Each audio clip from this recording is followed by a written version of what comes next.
Mesdames et messieurs, c'est un réel plaisir d'être en cet instant devant vous, justement pour les comptes de votre magazine Doctrina, ces magazines d'entretien et aussi ces magazines éducatifs. Et nous avons l'honneur de vous présenter aujourd'hui Monsieur Arthur Kalunga Mambwe. Il est opérateur culturel, consultant en matière de culture à l'Alliance française de Lubumbashi, qui de nos jours est devenu l'espace francophone du Grand Katanga. Monsieur Arthur, bonjour et bienvenue. Bonjour, monsieur le journaliste. Je précise également que vous êtes écrivain et c'est vraiment un plaisir de tomber sur vous. Dites-nous un peu, depuis quand avez-vous commencé à écrire? À partir de 13 ans déjà, je griffonnais quelque chose.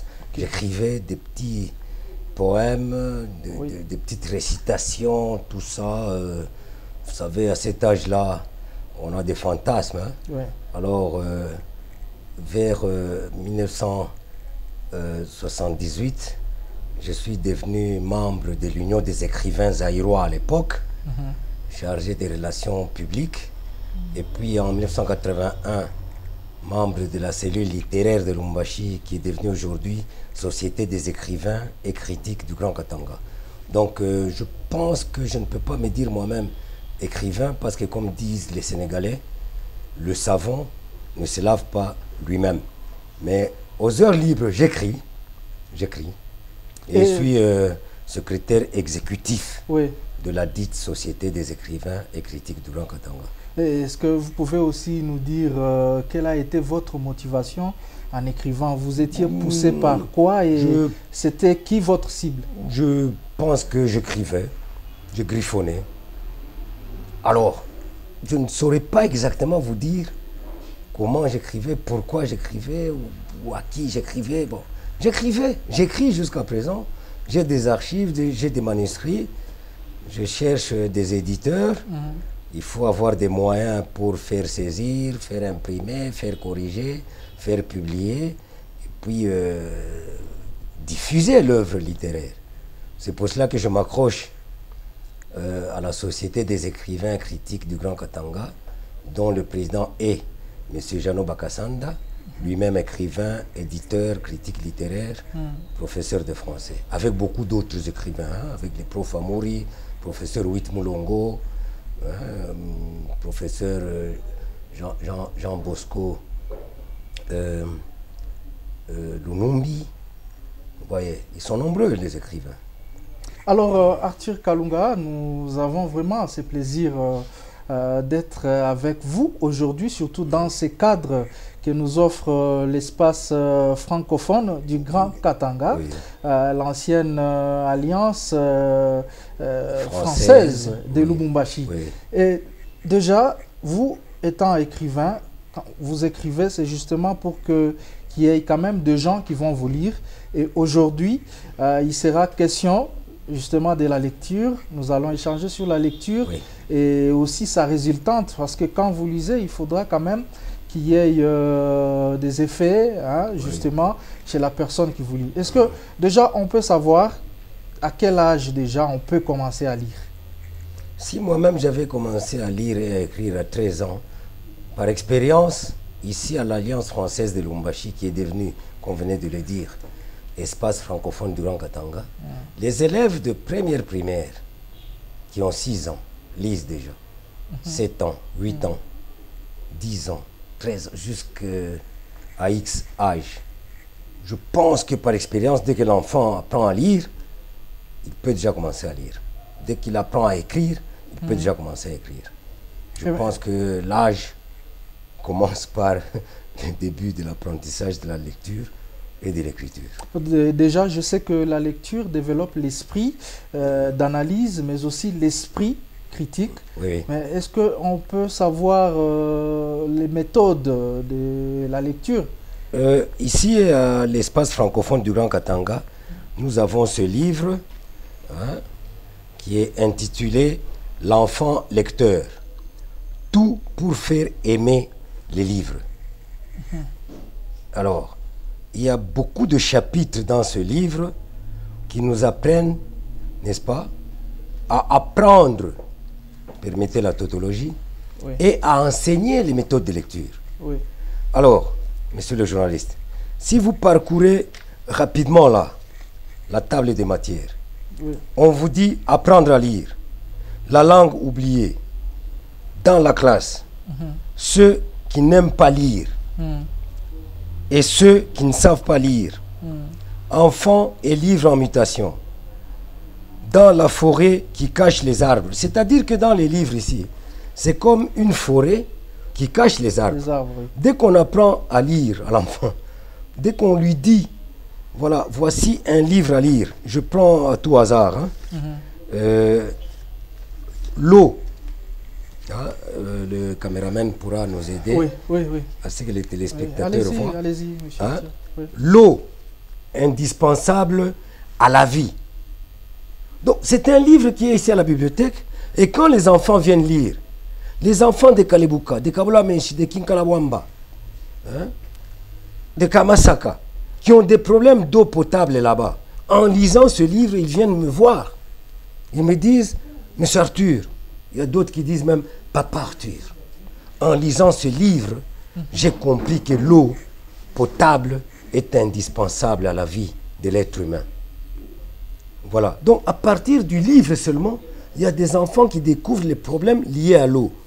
Et même certaines maladies, dites hydriques, je crois, je ne suis pas infirmier, encore moins médecin, des maladies hydriques, c'est-à-dire des maladies qui sont liées à l'eau. Voilà. Oui.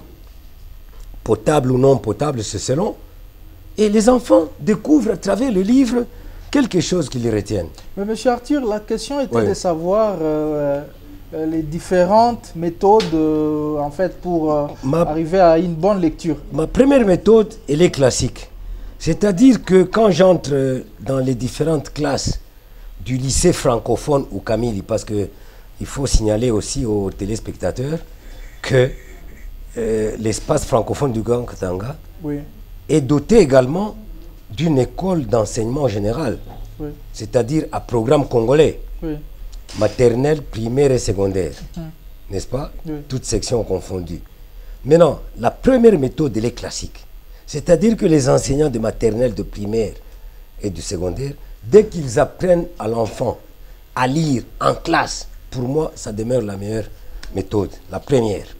La seconde, c'est celle que moi j'utilise, tout en n'étant pas enseignant, et encore moins professeur, mais opérateur culturel, ancien animateur culturel, et aujourd'hui consultant, vous l'avez dit dans la présentation, en matière de culture, eh bien, j'appuie, j'entre dans les différentes classes avec l'autorisation du directeur d'école et du préfet pour circuler dans toutes les classes et dire aux enseignants, aux enseignantes et aux élèves, aux professeurs, qu'ils doivent, en dehors de la méthode lecturale, n'est-ce pas, classique, de l'apprentissage, de la lecture expressive ou orale, etc., il y a aussi la lecture culturelle.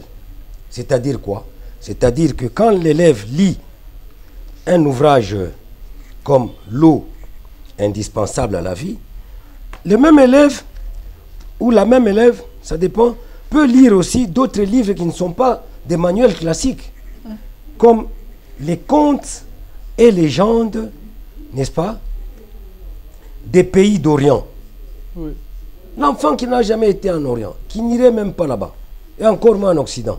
Mais en lisant ce livre, il y a des contes et des légendes des pays d'Orient. Et l'enfant va découvrir beaucoup de choses et il va compléter la lecture classique. Il va voyager à travers le monde avec le livre, grâce au livre.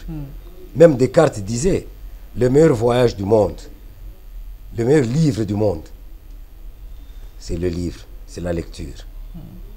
Même quand vous voyagez, si vous n'avez jamais été en Orient, mais en lisant un livre comme celui-ci, l'enfant voyage. Vous prenez un recueil de poèmes, souvenirs mélancoliques, Oui. n'est-ce pas? Du professeur Jean Bosco Hugues Lunumbi, qui est actuellement vice-président de la Société des écrivains et critiques du Grand Katanga. Il est médecin vétérinaire. Il n'est pas docteur en lettres, ni en histoire ou en philosophie, mais docteur en médecine vétérinaire, professeur d'université. Et les gens s'étonnent comment il écrit. Mais les lettres ne sont pas faites que pour les littéraires ou pour les littérateurs, non. Ouais. Vous prenez le professeur docteur Stanislas Wembonyama, médecin en médecine, hein, permettez la tautologie humaine. Alors, il est là, il écrit. Et tous les autres écrivains, vous prenez un littéraire comme Huit Mulongo Kalonda Wampeta, qui a écrit Sublime Passion Tribale, n'est-ce pas? Un récit. Même s'il est littéraire et littérateur, mais il écrit. Donc nous nous retrouvons dans ce cénacle-là avec des écrivains, avec des poètes, des essayistes, des nouvellistes, des romanciers, et même des dramaturges qui écrivent des pièces de théâtre, etc.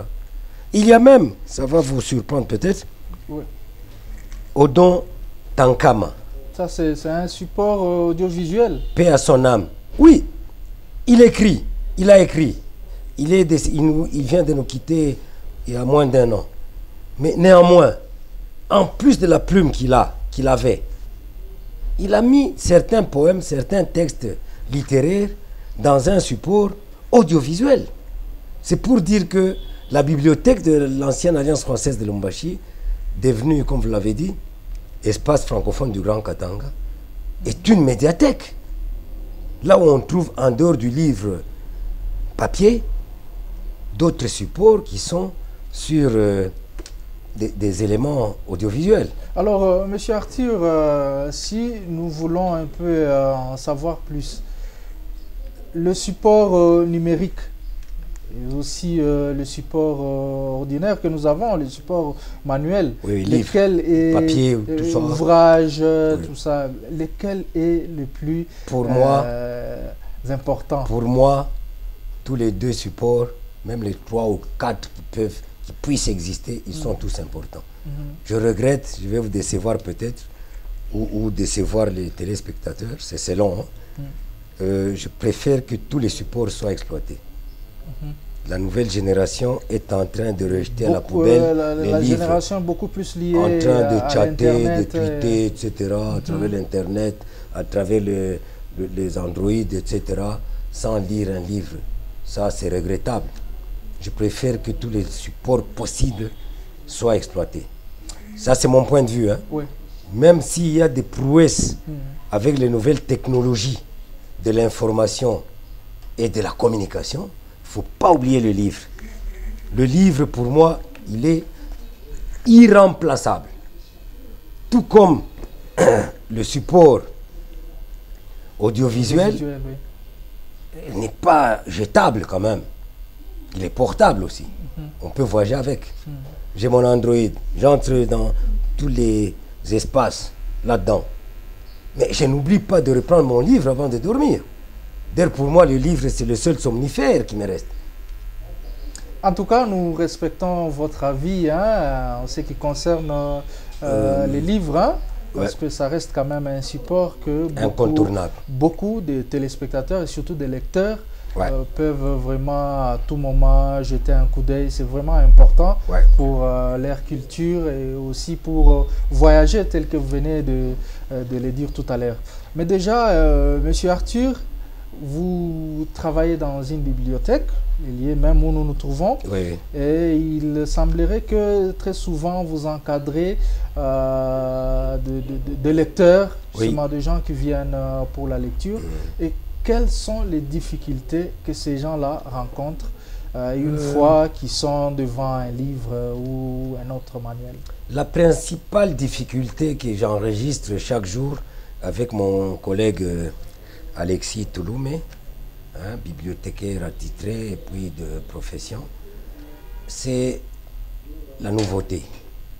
C'est-à-dire que vous allez constater que notre bibliothèque, que je peux appeler médiathèque parce qu'il y a beaucoup d'autres supports, n'est-ce pas, audiovisuels,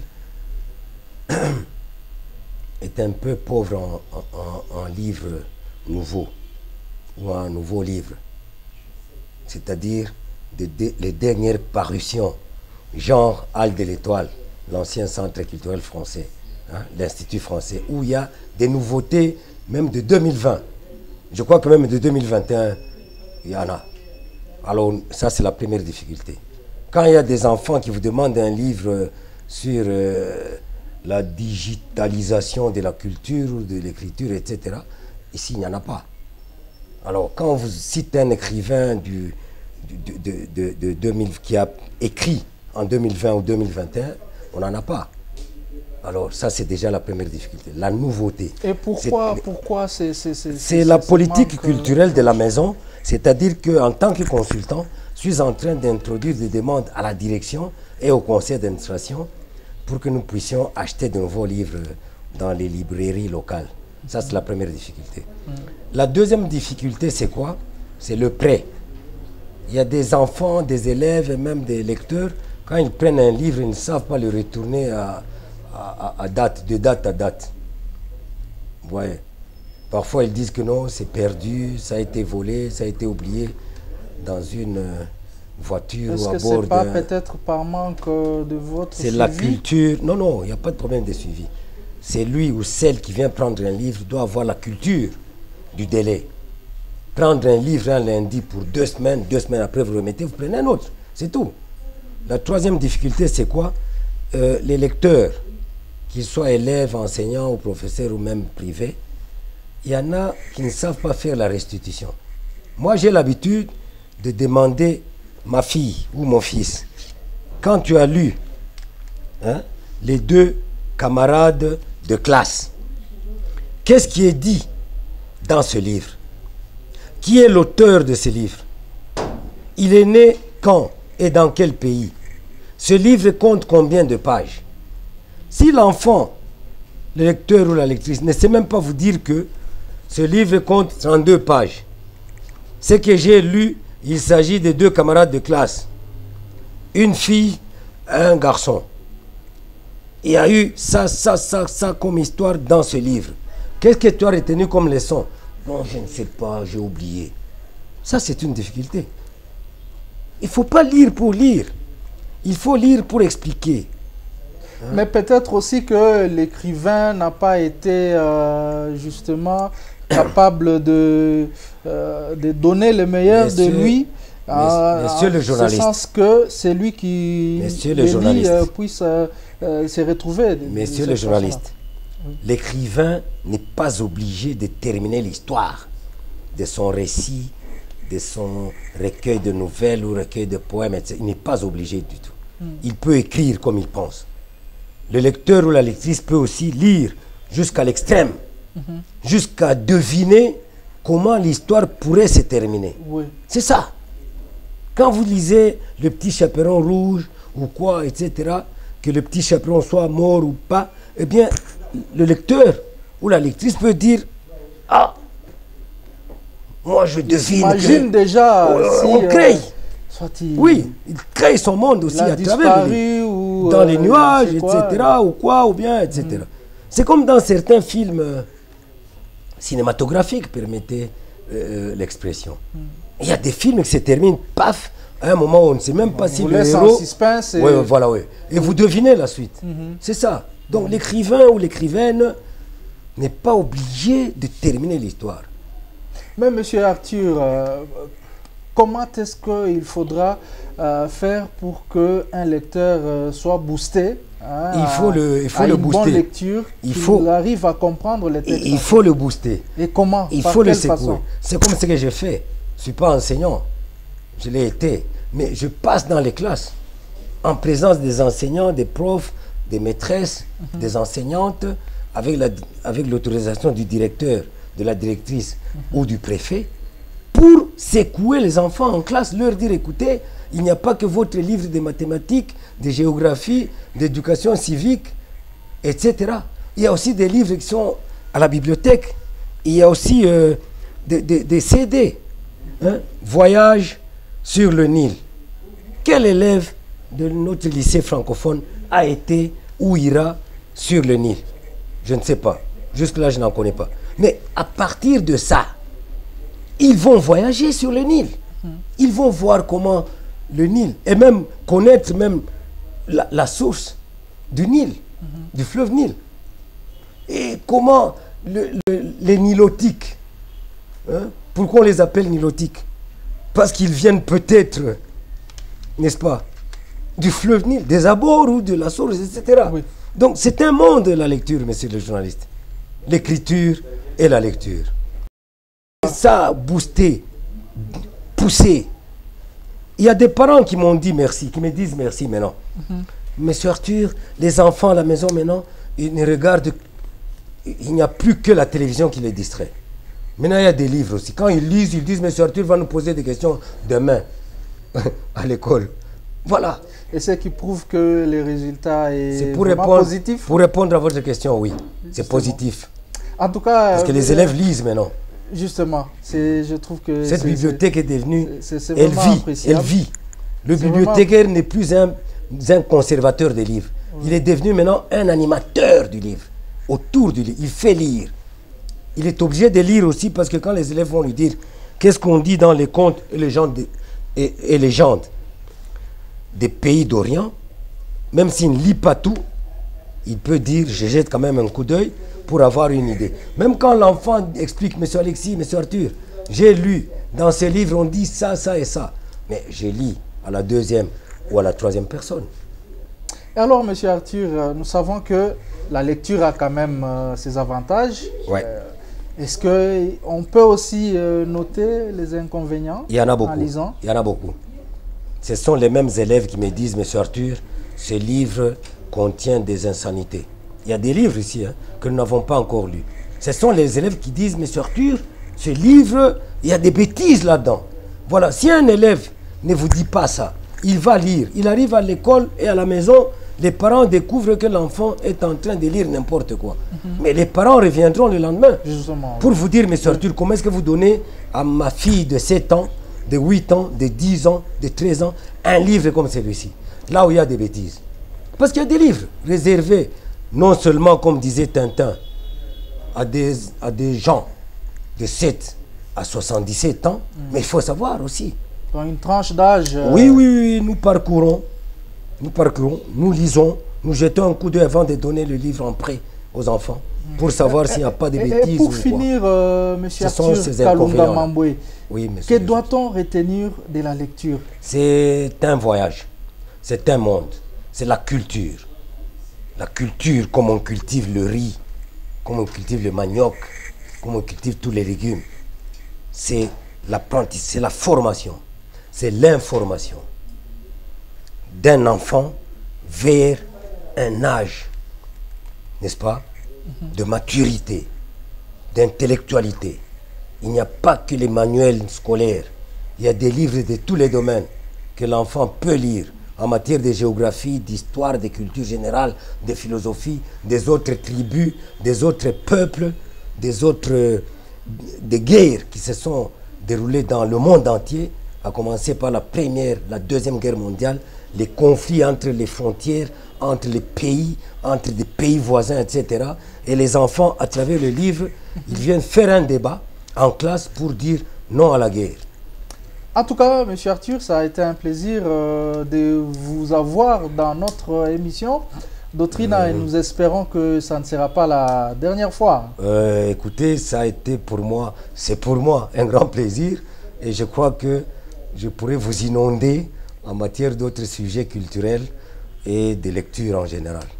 Cette émission est terminée, mesdames et messieurs. Merci de l'avoir suivi depuis l'Icassi la Montagnaise. N'oubliez pas aussi de nous suivre sur notre chaîne YouTube en tapant Magazine Doctrina.